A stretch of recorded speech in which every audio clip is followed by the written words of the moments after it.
Welcome back to the college lineup. I'm Eli. And I am Carson. Episode number 25 coming at you live here from Florence, Alabama. Eli, excited to be back with you. Took a little bit of a hiatus last week. That's right. Still got our picks in, and we still got a great episode coming at you this week. So without further ado, what do you say we go through our rapid fire picks from last week? Let's do it. Alrighty, so the first game that we predicted last week, there wasn't an episode out last week. Again, we just kind of made these off the air, just so we still have something to review this week and some picks to post from last week. So the first series that we predicted last week was Auburn in Starkville taking on Mississippi State.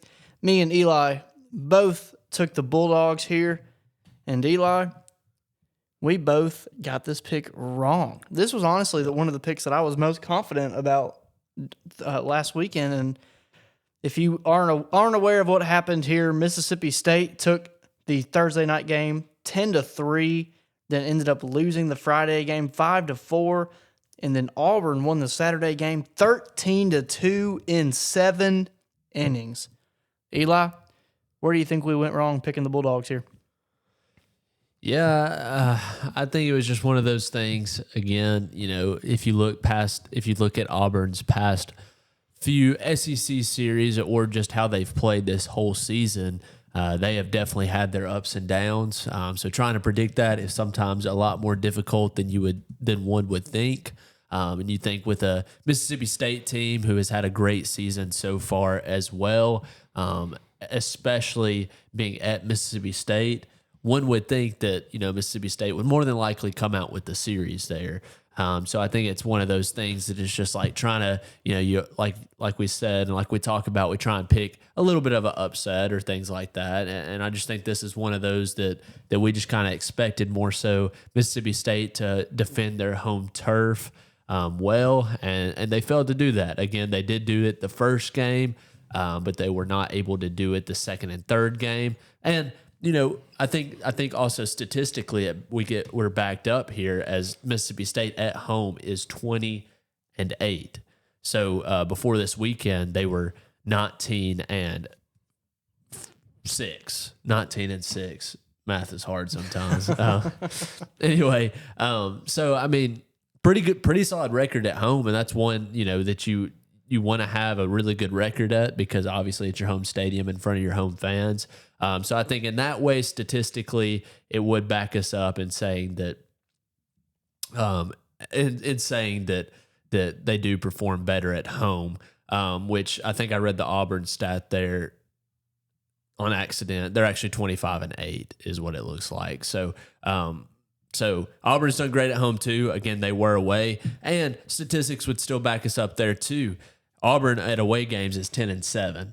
So not super good, but still not awful. You're only playing 17 games, so above 500 is pretty solid there. But again, Mississippi State was 25-8 at the end of this series. So instead they were 24-6. So a little bit of a difference there. I accidentally got stuck on the Auburn stat page there, but nonetheless, again, I don't think it's one that we really messed up necessarily. I just think it's one of those things where, statistically, sometimes we get more focused on the statistics and more how the emotions of the game and how we think it's going to go. So then we tend to pick, sometimes against our rivals or against, the team in our heart of hearts that we think ultimately is going to do the best. So overall, it was a good series. There was no lack of offense here.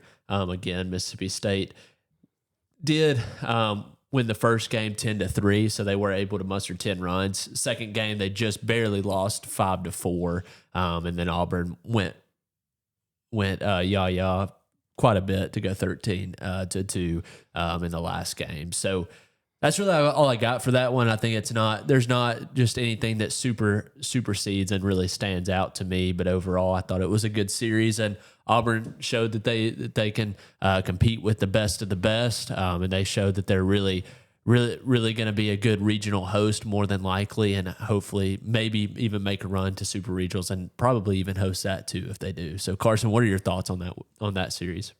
Yeah, like I said earlier, this series really, really surprised me here. We know how tough of an environment Starkville is with the attendance, with the cowbells, with just the momentum shift that can take place there. For Auburn to go in and win the back half of the series here is incredible.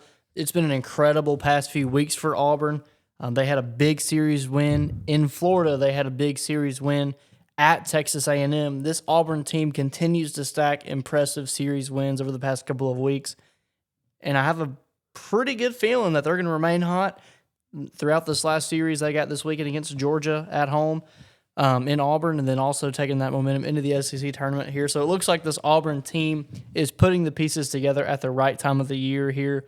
We've kind of said it all year that Auburn really needs those kind of big signature series wins just because we haven't known where this Auburn team has been all year or just how good this Auburn team can be. And I really think we're starting to see that here in the back half of the season here. So Mississippi State, that Thursday night game, they came out, they had a grand slam in the first inning.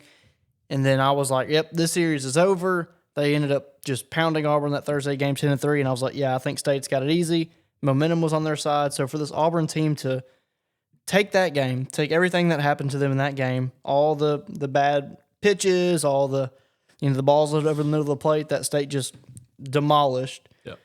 For them to say, okay, we're not going to make this game turn into two other bad games, and to refocus and put their attention back on doing the little things right and being able to pull out that Friday night pitcher's duel 5-4, and then just coming out and putting up 13 runs is probably the most impressive stretch of games I've seen from this Auburn team all year. And so I really think they're going to be a team to watch as we move into the last weekend of series regular season and then move into the SEC tournament next week. So Auburn, hats off to you. That's a heck of a series win. You've strung together some great wins over the past couple of weeks. And so I'm really looking forward to watching you this weekend and next weekend in Hoover. So I will give you some more credit next time. I'm still big on State, but I think I was not as big on Auburn as I should have been.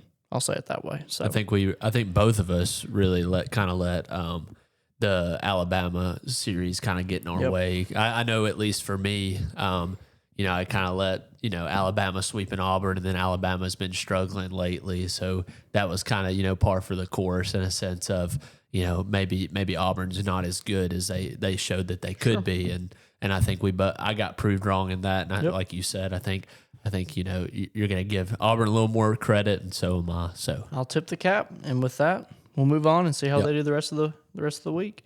So our second game we predicted last week was Oklahoma taking on the Razorbacks in Arkansas here. Arkansas did end up getting this series win here. Me and Eli both took Arkansas last week. Arkansas took the Friday night game 12-2, took the Saturday game 12-8, and then ended up dropping the Sunday game 15-10. So lots of runs scored this weekend. Eli, what are your thoughts? Yeah, I'm glad we picked Oklahoma. Obviously, we kind of get a little bit of our credit back after the last game we picked. We both got wrong, but I do think it was more of a nail biter than it looks like. Especially on the Saturday game, I was keeping up with it here and there, especially with the score.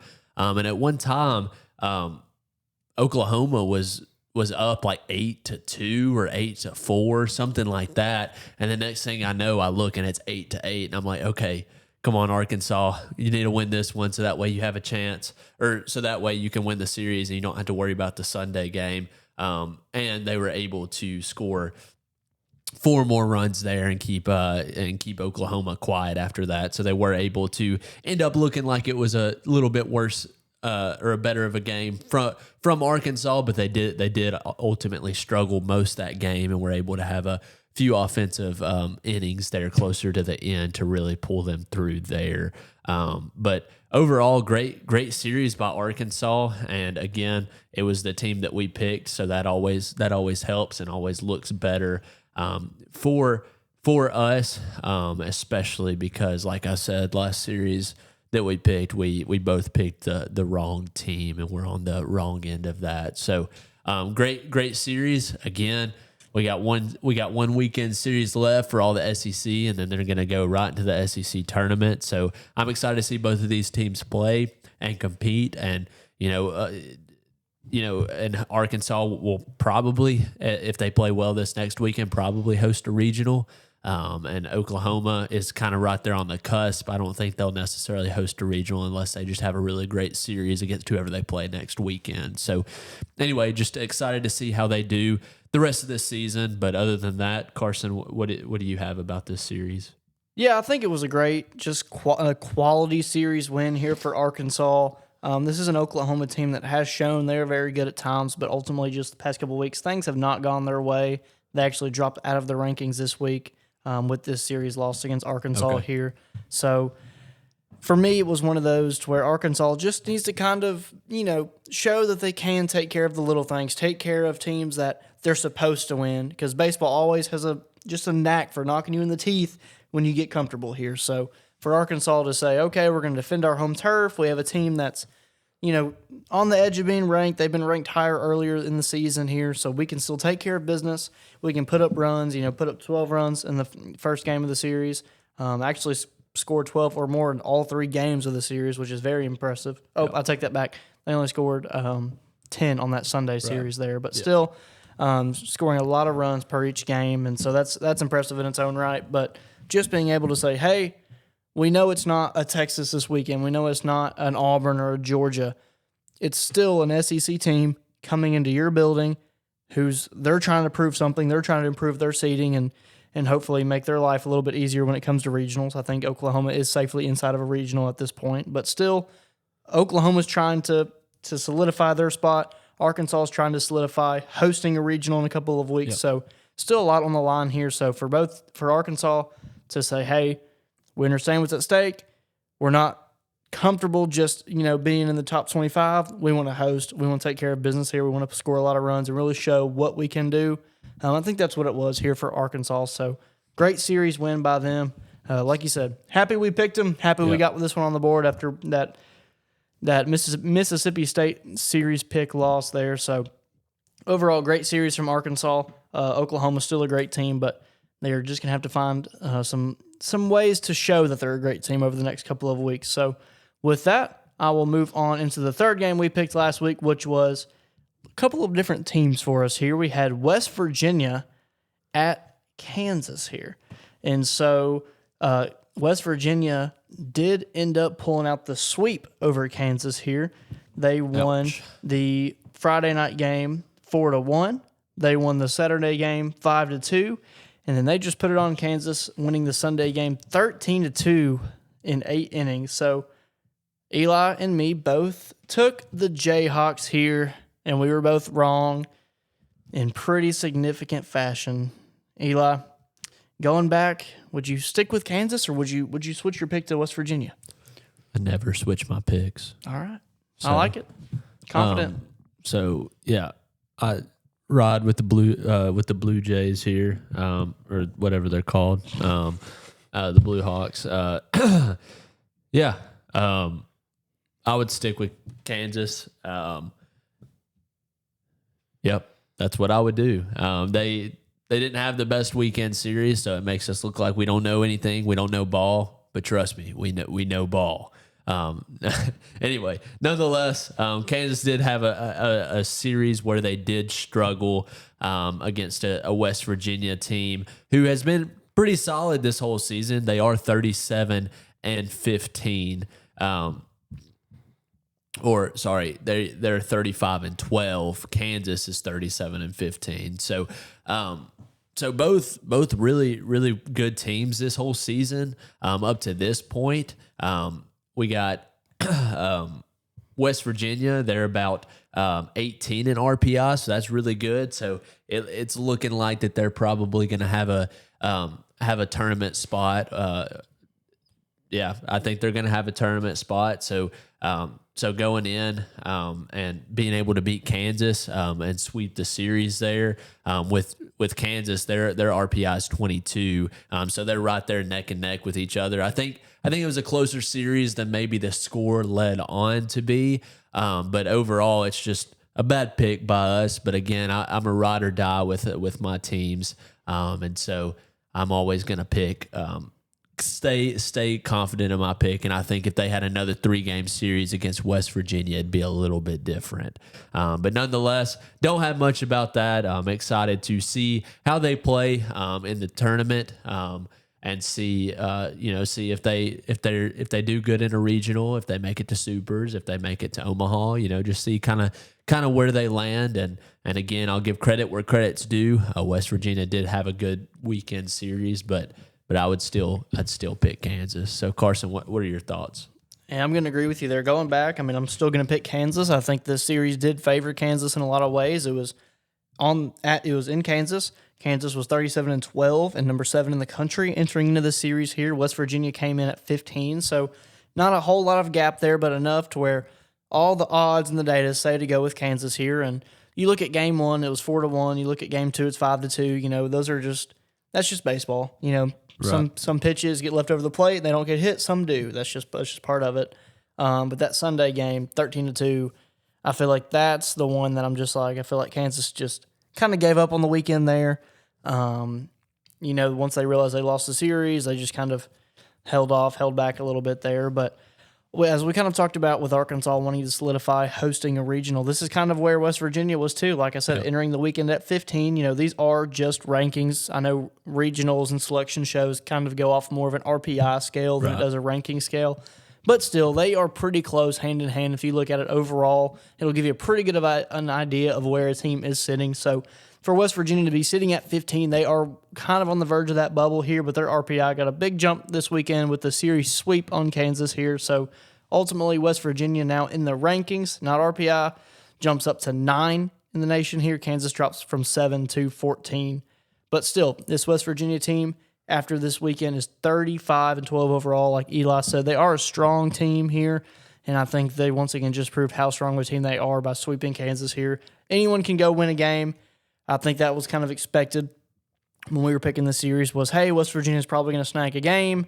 They could very well snag 2, but I don't really think anyone expected them to get the sweep in such a dramatic fashion here, especially on the road here. So like we said with Auburn, just got to tip the cap to West Virginia here. You really proved that you might be capable and you might be deserving of hosting a regional on your home turf in West Virginia there. So I think we learned a lot about these two teams from this series here, but ultimately tip your cap to West Virginia there.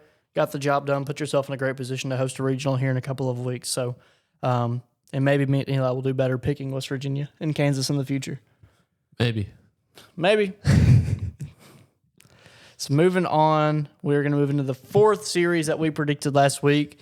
It was Texas A&M in Oxford playing Ole Miss here. Ole Miss did pull off the upset here, winning the Friday night game 5-3, losing the Saturday game 18-5 in 7 innings, and then Ole Miss won the Saturday game 6-5.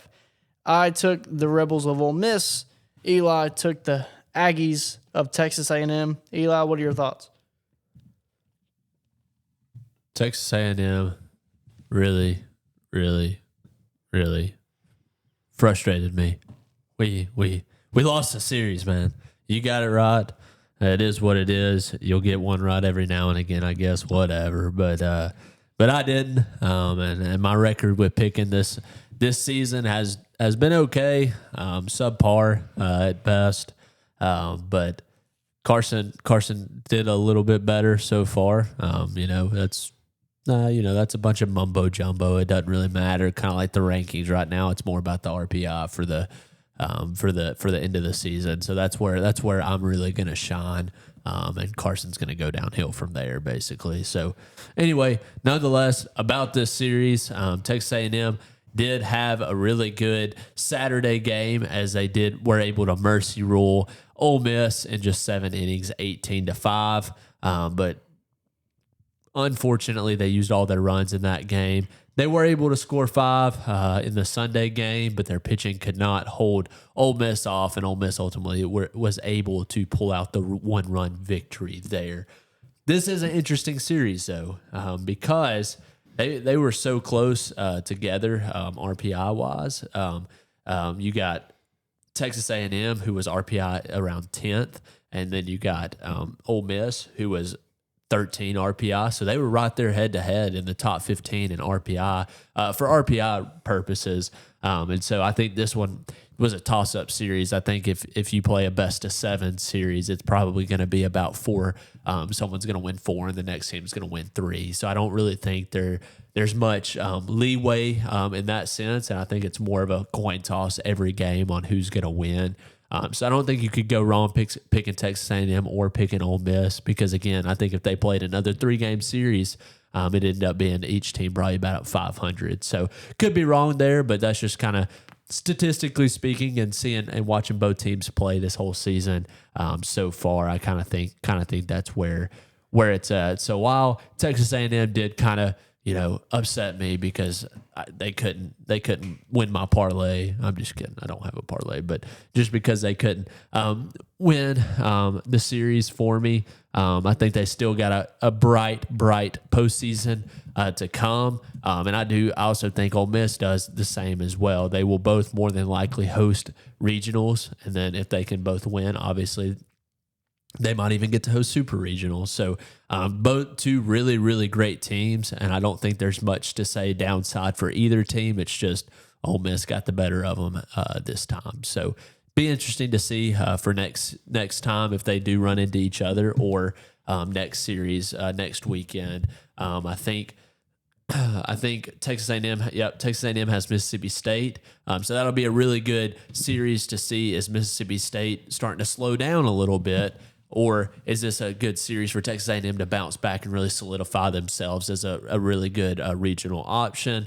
Ole Miss has Alabama, so if Alabama sweeps them or something, they could be in between a rock and a hard place maybe with ranking matters for a regional. I'm not sure. I don't think even if they lost those 3, if they would necessarily get knocked out of hosting a regional, but it is interesting because Alabama has struggled a little bit. So getting wins over them isn't going to be as big as Texas A&M getting wins over Mississippi State. So that'll be interesting to see. But other than that, that's really all I got for that series. Carson, what are some of your thoughts there? Yeah, I think it was needed for Ole Miss because we know how good Ole Miss has been in the past, and we know that they are capable of playing a good brand of baseball. But ultimately, this still hasn't been the Ole Miss team that we expect to see week in and week out here. A&M, on the other hand, this means back-to-back weeks they have now lost their series here. They got beat last week at home versus Auburn and then ultimately dropped this series here against Ole Miss. So I was looking for a bounce back from Texas A&M here. I really just took Ole Miss kind of on a whim on the upset there just because it was in Oxford. But really, ultimately, I expected A&M to really come out and prove that even though we dropped that series against Auburn on our own home turf here, we can still go on the road and beat a quality team, and we just didn't see that this weekend. They did really impress me in that Saturday game. I mean, of course, you put up 18 runs, it's going to be impressive. But to score 18 runs in that game and then still lose the series is kind of a blow if you're a Texas A&M fan here, especially just because you know how well this team can hit and you know they've been doing it all year long, but you're just not seeing it as of late here. So I would take 2 takeaways from this game. If I'm a Texas A&M fan, kind of sounding a little bit of alarm bells because this is not the time of year you want to see your team start to stall out offensively. Right. So you got a big series this week against Mississippi State, who arguably has one of the best pitching staffs in the SEC. So I'd be a little worried for this reason that you already have some hitters losing confidence at the plate. You're about to face a pitching staff that can arguably make you lose confidence even more, and then your confidence is probably the worst spot it's been all season heading into the SEC tournament there. So if I'm a Texas A&M fan, I'm a little concerned, but I'm not, so I'm not concerned. If I'm an Ole Miss fan, I'm ecstatic because we finally got that big stamp of approval that this team can win games. At this point in the year, as long as you make it into the regionals, everyone's back to square one. Like it literally doesn't matter. So if I'm Ole Miss, I'm an Ole Miss fan or an Ole Miss affiliate, I go to school there, whatever. I am looking for the ability to win games against great opponents like Texas A&M there. So I'm very excited if I'm a fan of the Ole Miss Rebels here because we can beat quality teams. We can pitch well. We can score enough runs to be able to put ourselves in a position to win. And so this is the time of year you want to find ways to win and really have your team start coming together there. So kind of the tale of 2 stories there. But ultimately here, I think we learned a lot about both teams. And I think Ole Miss might be a little sleeper team to watch for. This this is a great Texas A&M team, and they do not go down easily.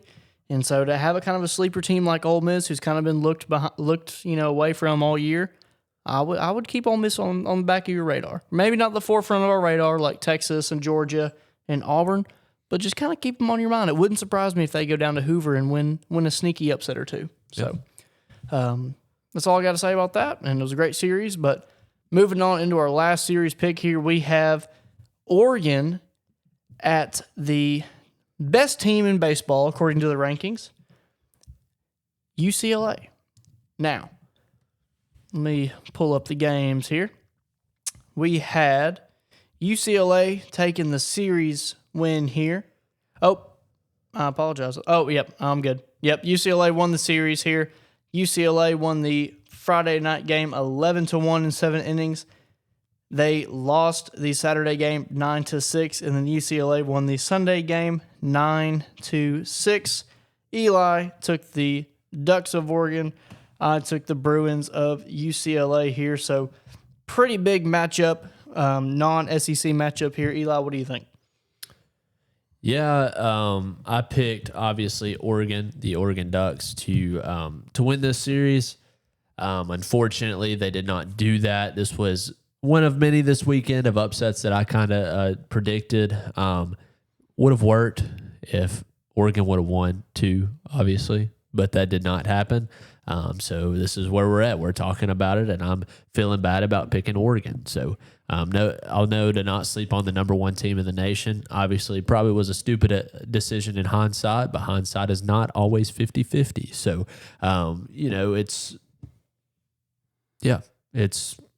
it is what it is. I apologize, UCLA baseball players and and fans. Highly doubt any of y'all watch this, but if you guys do, you have my apologies, and you have my support moving forward.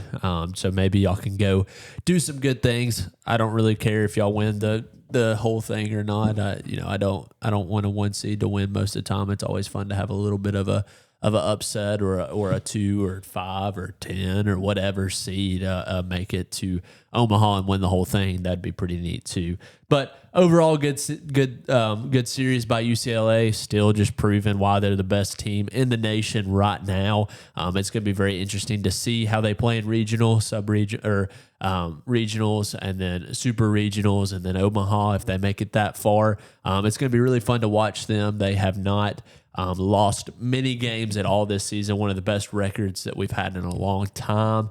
But other than that, it was a good series. Unfortunately, I did pick Oregon, but Oregon did give up a valiant effort as they did win the Saturday game. So they at least got it to go to a rubber match, which not everybody could say they were able to do this season because UCLA has only lost 5 games this whole season.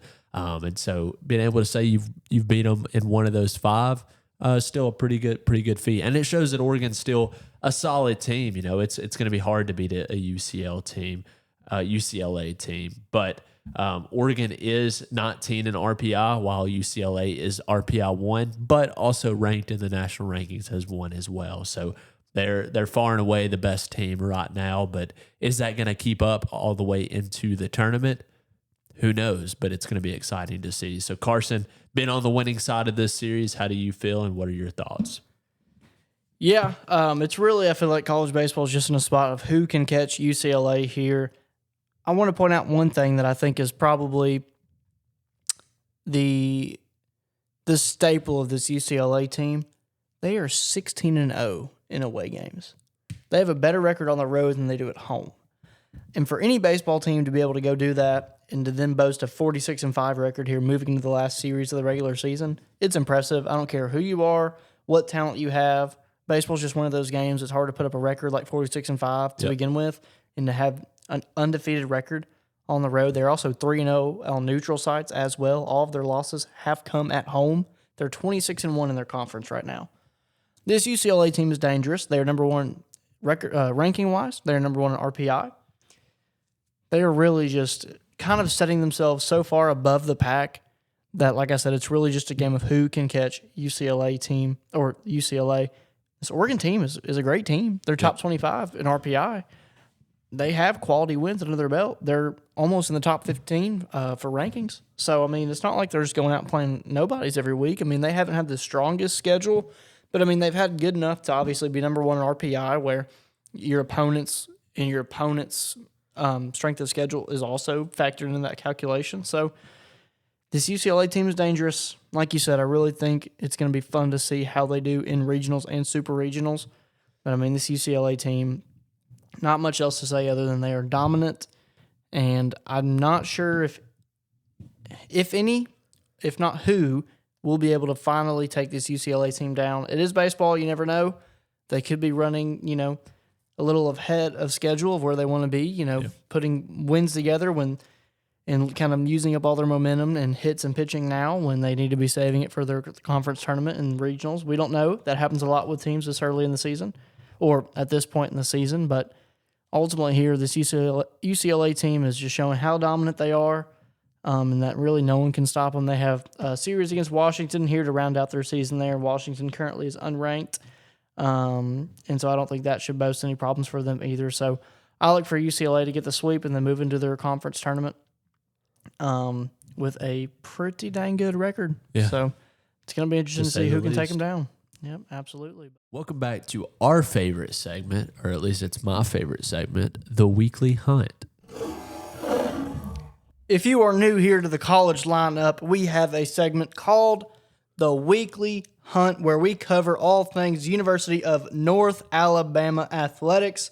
This is where me and Eli both graduated from recently, and this is where we both met, and we were roommates in college, so we like to kind of catch up with UNA athletics, see what's going on here, and support our alma mater that way. So we are in the middle of baseball season right now, and we will conclude the softball season here during this segment. So let's start with baseball before we get into the sad softball stuff. Okay. Let's look at baseball here. Currently, our UNA baseball team is sitting at a perfect 500 record, 25-25 overall, 16-11 in ASUN conference play, 14-13 at home, 11-12 away record. And we have Austin Peay coming into the Shoals this weekend for the last regular season series. Eli, what do you think about UNA baseball right now? First, I want to say I probably wouldn't call their record perfect. They are 500, so but if you think that's perfect, cool. But perfect anyway, 500. There you go. Yeah, it's cool. Yeah, whatever. 25-25. Okay. Yeah, perfect. That's what we'll go with. UNA baseball has been perfect. They've been close to perfect in conference play though, so that's always a good thing. They have gone 16-11. Their last two series have not been everything in the bag of chips that they probably hoped it would be. As they got, they didn't get swept. They beat Bellarmine one game 2 series ago, and then lost the next 2. Then they went and lost their midweek game against Samford, and then were only able to muster one game out against Central Arkansas. So they have not played well at all the past couple of series and midweek.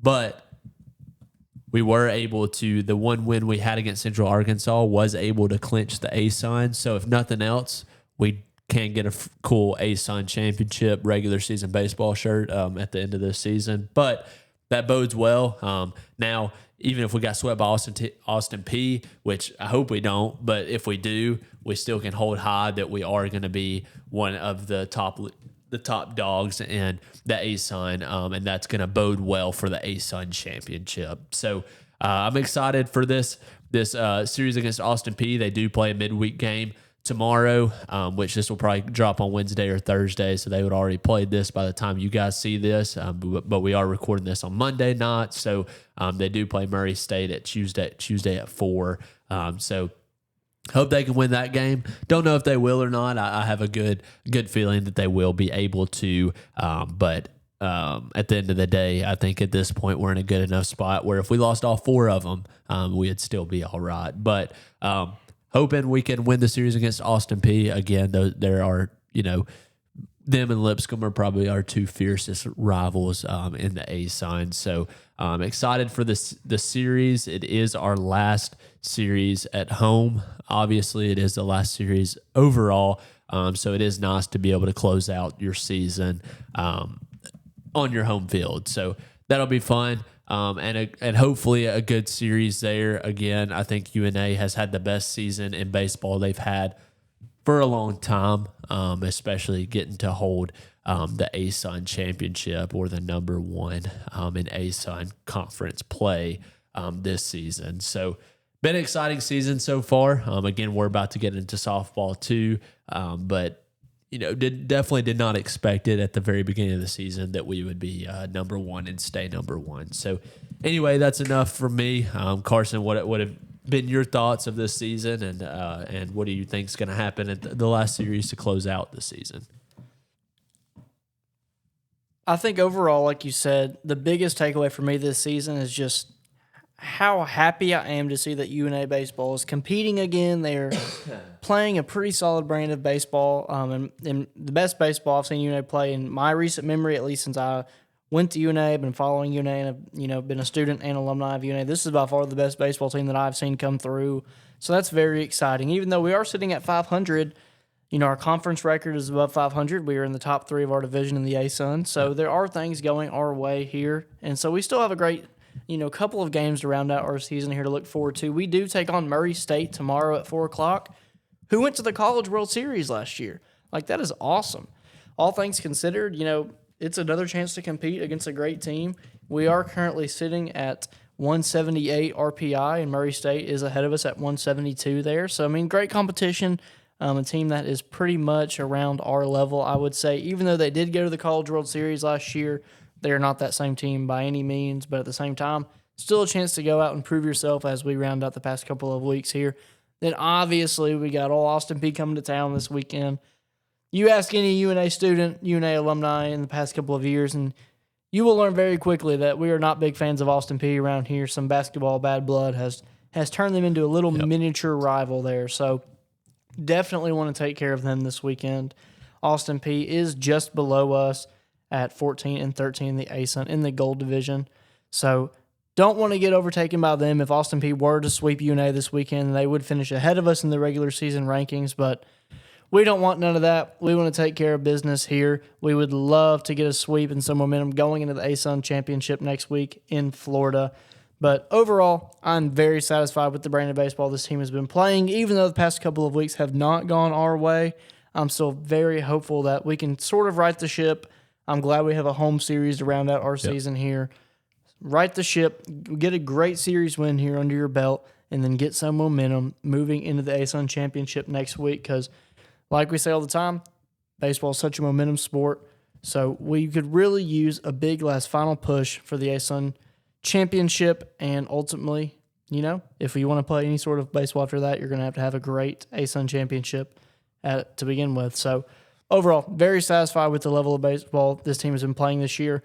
Great to see us competing in baseball again, a sport we have not competed competitively in a long time. So very happy there, and excited to see what they do this weekend. Yep.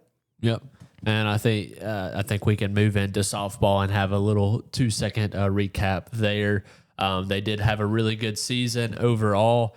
A way better season than baseball has even had, quite frankly. But they did end up losing in their ASUN tournament in the second round, I think it was, to the 7th-ranked ASUN team. And how they lost was a heartbreaker. They were down to their last out, and we're down 1-0 in the top of the 7th or bottom of the 7th. One of those, obviously, they typically only go 7 innings in softball. But girl was on second. The girl at the plate hits a line drive in between shortstop and third base, got by him, sends the runner home, and she gets thrown out at the plate. So instead of tying it up and going into extras or even winning in that inning or that frame, we ended up losing. And so that's a unfortunate event there. A really sucky way to end your season after having such a great season, going 36-16 overall. And 17-7 in conference play, and having an 18-2 record at home. So without a shadow of a doubt, if the ASUN tournament was at home, I would feel pretty confident in the fact that we would win the whole thing. So, but unfortunate, stinks for the softball team, but I will commend them on a really great season and something that they can really hold high and hang their hats on. and hopefully prepare for next season and just be that much better. So, Carson, what are your thoughts on this UNA softball team? Yeah, like you said, just ultimately a heartbreaker here. It's one of the better seasons UNA softball has had in the past couple of years here. And so they kind of got an unlucky draw with the ASUN tournament here. They did start the tournament with North Florida and ultimately lost that first game 4-1. Got a great bounce back win against Florida Gulf Coast 10-2, and then ultimately just couldn't get past North Florida there for the second time. North Florida was the host school as well, and this is also a team that we did not see in the regular season. We did not see North Florida or Florida Gulf Coast, so it's just kind of a bad combination of things that just did not go our way. But overall, it's hard to look back at this season and not be confident for what we have to look forward to next year. Right. This is a great team, very talented, like you said, very, very competitive at home. 36-16 record overall. I mean, it's hard to complain about that at all. Yep. I think your big takeaway there is just next year we got to clean up some things on the road. Take care of some series wins that we could have had very easily. I think that 36-16 record doesn't even take into account or show that there are a lot of games that I feel like we still left out there on the table that we could have had and boasted a better record this year. But overall, heartbreaker to end the season. But I'm very excited for this UNA softball team in the future, and I will put a great stamp of approval on this 2025-2026 season and move on from there. Yep. So that has been our weekly hunt segment. We appreciate all the UNA fans out there for tuning in, at least for this segment. We appreciate your guys' support and hope that y'all do like us going in depth and talking a little bit more about our alma mater. So we're about to move into the rapid fire segment, but one thing I did want to touch on too, because we said we were going to touch on it at the very beginning after recapping the games. We just failed to, or we didn't tell you guys this, but we talked about it before we started the podcast, and we just wanted to talk for a second about the Vandy game, that Friday night game, and how it had to be resumed back on Saturday. And how that game maybe cost Vandy a chance to get in that large bid. And so, Carson, I'll let you kind of talk about it a little bit, and we can just kind of go back and forth and talk a little bit more about it. But moral of the story is it got canceled because of fog. But what was the big contradictory thing that maybe a lot say could have cost Vandy their season? What do you think?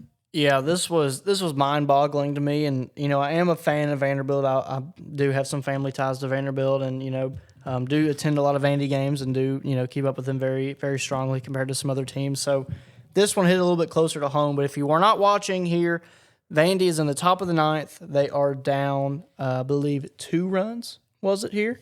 Yeah, in the top of the ninth with 2 guys on. Yeah, down so, 2 with 2 guys on here.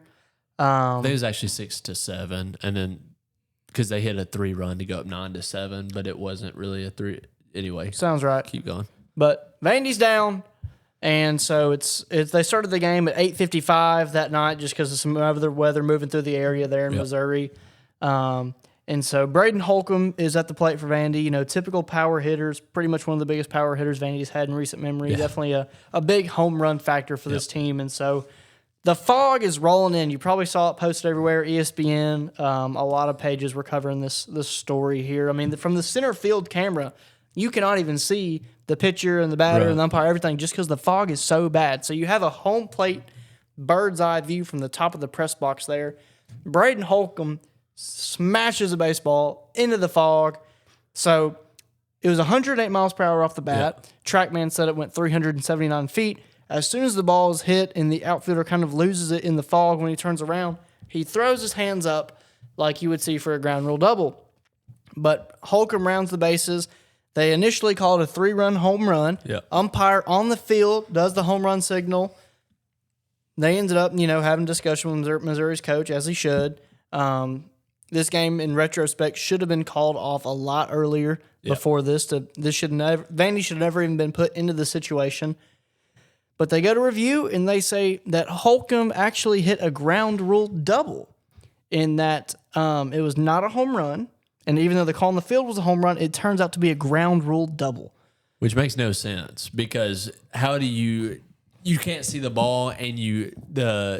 first base guy down the first base line signals a home run. They meet together for about a minute or so. He does it again, and then they go to review or whatever. I don't know what they saw because they didn't see jack squat. I know that much because nobody could see anything. And when TrackMan has it going a home run, I don't care if there's fog or if there's hail or if there's rain or if there's a tornado outside. Well, tornado probably would be a little bit different, but nonetheless, you get my point here that there's no way that wasn't a home run, and there's no way there's this big math equation that some Vandy student or somebody with correlate with ties to Vandy posted. He's like, don't 100% trust my math, but statistically wise, using the TrackMan information, even if the ball would have hit the track and went over, it would have had to hit like way before the track. And they were basically saying if it goes 376 feet or 379,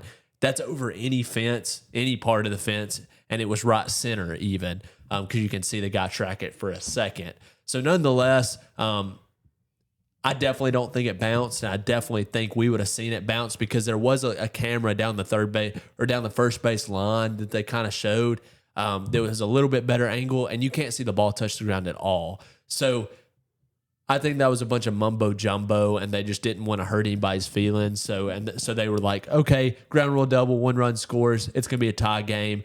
We're just going to send it in tomorrow. So I think Vandy got screwed royally there, and I think that really, really ended their season because if they could have won the series, they would have still had to play pretty well, if not sweep their last series, but against South Carolina. But nonetheless, now after losing a series to a team who had won 4 SEC games all season, that's pretty much it for an at-large bid for Vandy. Unless they do decide to go and win the SEC tournament, then they would be able to get in. But not looking good for the team that's made it to a regional for 19 straight years.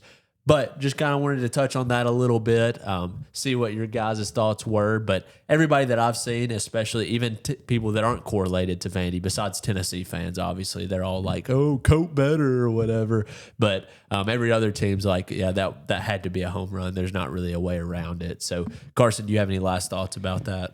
Yeah, just for me, the shocking thing about this is, what did they see? If you're going to call it a home run on the field, you can't go back on that and make it a ground rule double unless you have some sort of evidence. But I've not seen a camera angle. I've not seen any shot. They have not come out with what they saw to show that it did bounce over the fence. There was even a Vandy fan in the outfield that found the ball past the bullpen in the mud, where it hit from at such velocity that it stuck in the mud with mud all over it. And the Vandy bullpen said they watched it go over the fence there. So Vandy would actually still go on to lose that game. They resumed it the next day at 4 o'clock. That put 2 guys on, tie game for Vandy with 2 outs, and they could not get any runs in. And Missouri ended up walking that game off. And like you said, kind of just ruined Vandy's season here.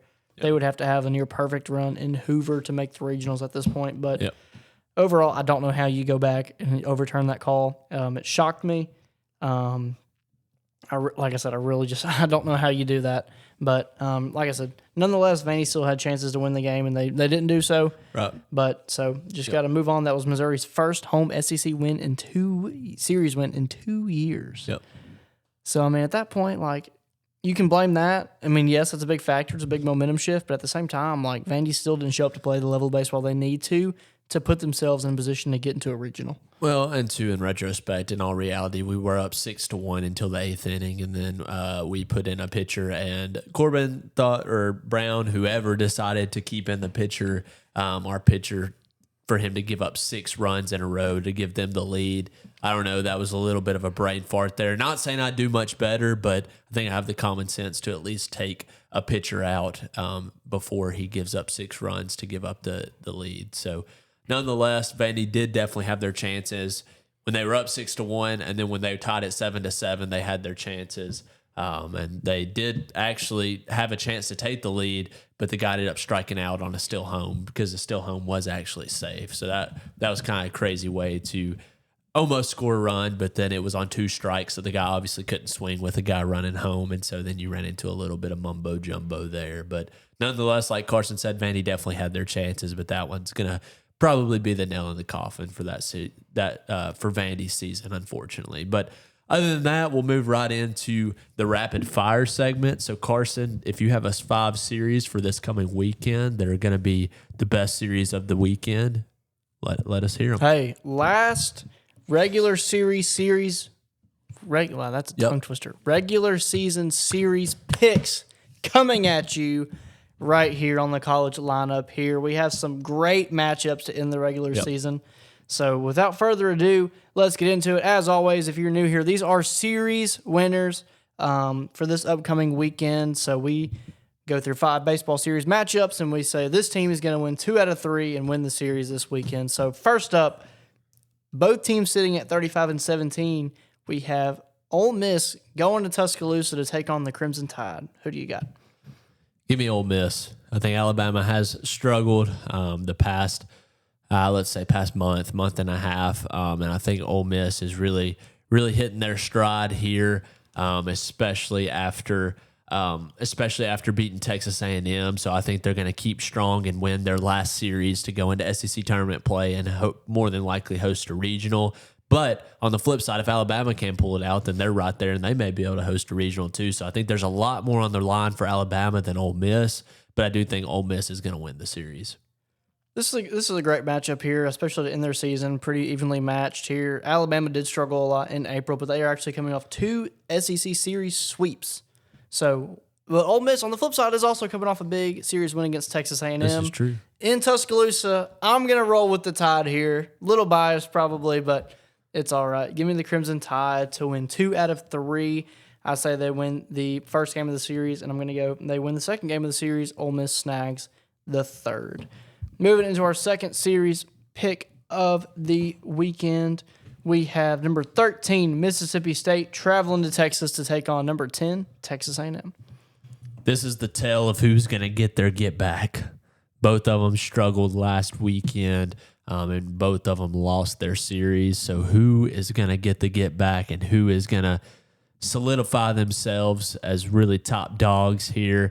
Obviously, both of them, even if whoever loses, both of them I think are pretty well set to host a regional.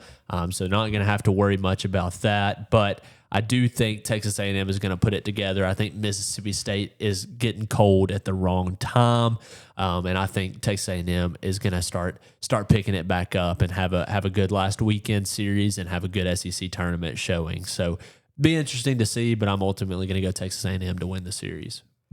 Yeah, I think this is a great opportunity for both teams to really kind of, like you said, get back and prove that they are still the top talented baseball team that they are here. I am going to go Mississippi State, I think. I think Auburn is just playing that good right now. I still think State is very talented. Obviously, Texas A&M is very talented as well. Yep. But I'm going to roll with the Bulldogs here. Slightly better record there by a couple of games here, and I just really favor the Bulldogs. I think A&M's offense is going a little bit cold for me. It will be at home, maybe get some momentum going there, but right. I am going to roll with the Bulldogs in this one. Moving right along, we will switch up conferences a little bit. We have number 17, USC, taking on number 16, Oregon. I'm going back with Oregon. I'm going back. They're going to do it for me. After losing to UCLA, arguably, again, probably the best team in the nation right now, the hottest team for sure. But obviously, again, when you get to regionals, super regionals, Omaha, everything becomes non-existent in a span of you did what you needed to get here. Now everybody's 0-0. So I think Oregon's going to have a really good showing and be able to host a regional. I think they may even flirt with a sweep. I'm not confident enough to say that, but I do think they're going to win the series against USC, which it is only USC is ranked 17, Oregon's ranked 16, and USC is 41-12, and Oregon's only 36-14. So it will be a very close series, but I do think Oregon is going to nonetheless win it.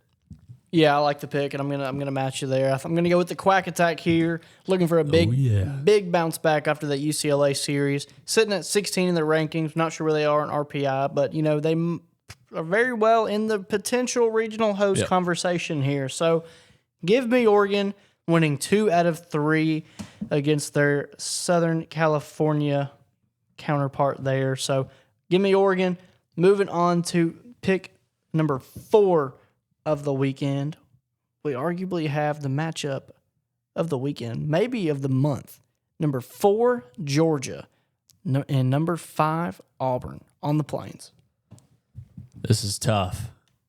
Georgia just clinched the SEC last weekend, and Auburn's been on a tear lately, especially last series. So, my heart of hearts, I think I want to pick Georgia, and I think that's what I'm going to go with. I think Georgia is going to win this series, but it's not going to be easy. And both of them are going to be coming in guns a-blazing to the SEC tournament, but I do ultimately think the Georgia Bulldogs have what it takes to win the series at Auburn. You know how I talked about at the beginning, how I wasn't giving Auburn enough credit? Yeah. Yeah, I'm still not. I'm going Georgia here. I'm really going to be upset with myself if Auburn ends up winning this series, but Georgia, I've been big on Georgia for a long time. They are the NCAA team leader in home runs right now by about 20 is the gap between them, and I believe it is Oklahoma State at 111. They have 131 home runs on the year as a team. This Georgia team can hit. They are so good. They are 41-11 on the year. Like I said, going to be really upset at myself after telling myself at the beginning of this podcast that I wasn't giving Auburn enough credit. But I can't go against Georgia. I've been on the Georgia train for a while, and I'm going to stick on it. So give me the Bulldogs here to go down to the Plains and get 2 out of 3. I'm not going to go with the sweep because it'll make it better a little. It'll make it hurt less if Auburn ends up winning this series. But I am going to go with the Bulldogs, 2 out of 3 there. So finally, series number 5 of this weekend to round out here, we have number 3, Georgia Tech, and we have number 23, Boston College. Is this a trap weekend for the Yellow Jackets? Well, if I say it's a trap weekend, it's not going to be. And if I say it's not, it's going to be, because I've had a very, very, very hard time picking between Georgia Tech. If I pick against them, they win. If I pick for them, they lose. It's a lose-lose for me. So if I pick Georgia Tech here, you better bet your bottom dollar you put all your money on Boston College, because that's what's going to happen. But I am not going to go against these Georgia Tech Yellow Jackets any longer. Give me Georgia Tech to sweep the series versus Boston College and go into their ACC tournament hot, getting ready to host a regional, maybe even win a regional and host a Supers. Obviously, they are the 3rd-ranked team in the nation right now, and I hope that they can actually play like the number 3 team in the nation. So, Carson, you probably want to pick against me because that'll probably be right, but maybe picking the not upset here will actually pay off for me. I've been on the Georgia Tech train a lot this year too. They are 42-8, trying to catch up to UCLA there. And Boston College, though, it does have a pretty sneaky good record. They're 36-17. It is at Boston College, but ultimately, I can't bring myself to think that Boston College gets 2 out of 3 here. So give me the Yellow Jackets winning 2 out of 3 here. Don't think they get the sweep, and I do think this is more competitive than probably a lot of people think looking at it on paper. But give me Georgia Tech. If Georgia Tech ends up losing, I'm probably blaming your bad juju that you put on them this weekend.